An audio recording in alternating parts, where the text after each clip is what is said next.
So as you can see behind me, there is a large herd of camels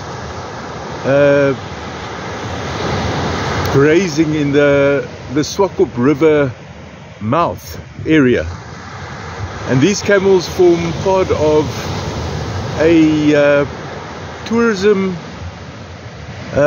activity where people can actually go and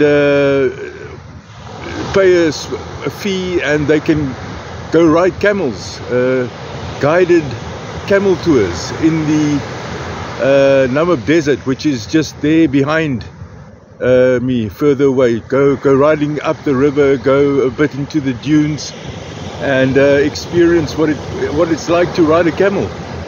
But besides that, we still have the camels forming part of Swakopmund's fauna and flora, in a sense. So this is quite a sight to see these animals here. They're not part of Namibia.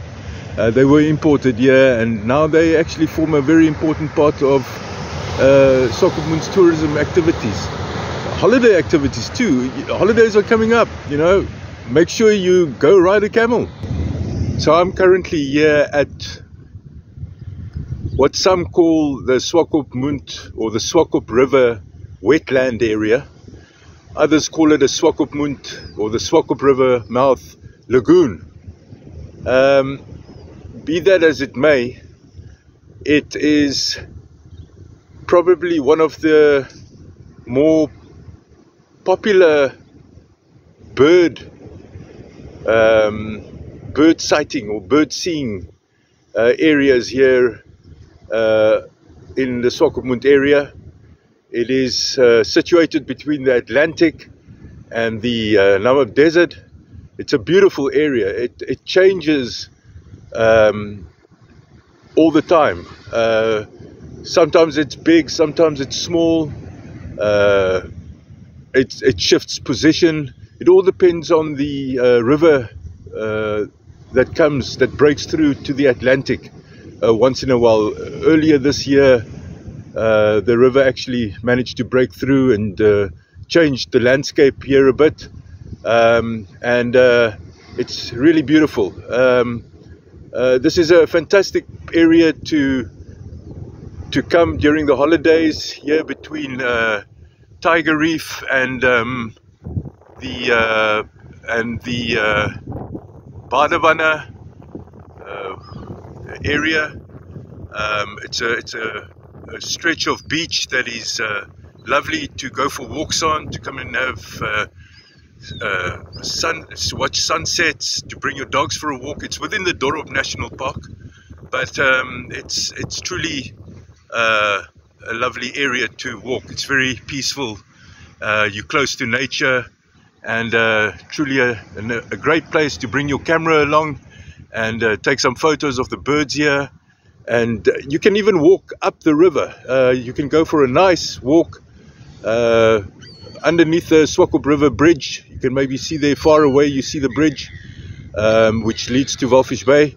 You can walk underneath the bridge, and you can walk up the riverbed, far up, there towards Kramersdorp area, and the dunes, and you can really enjoy some beautiful nature sightseeing. It's worth it. So just have a look, enjoy it. These are actually some of the activities that Swakopmund has to offer during this holiday. Swakopmund is often seen as a tourist destination, and it very much is. But it's also a wonderful destination for people that want to go on holidays, or even locals. There are lots of activities here to do in town, nearby town. You don't have to pay an arm and a leg to get out of town to go and enjoy nature or great sights. You can do it right here at Swakopmund. It's just a few minutes walk, a few minutes drive away. You can park your car and just really enjoy it. So behind me you see the old Swakopmund railway line It's just the remaining pillars on which the railway line was built in the early 20th century.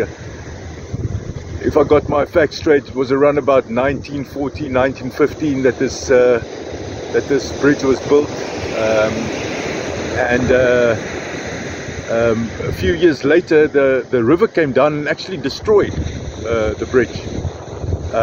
It's right in the Swakop River mouth.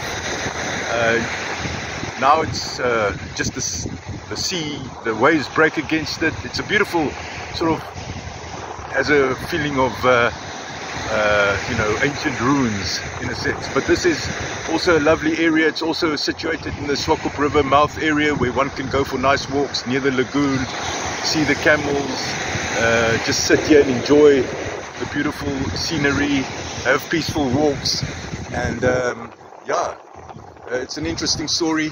We've obviously got another railway line, much more modern, leading in another direction behind the dunes towards Walvis Bay and inland.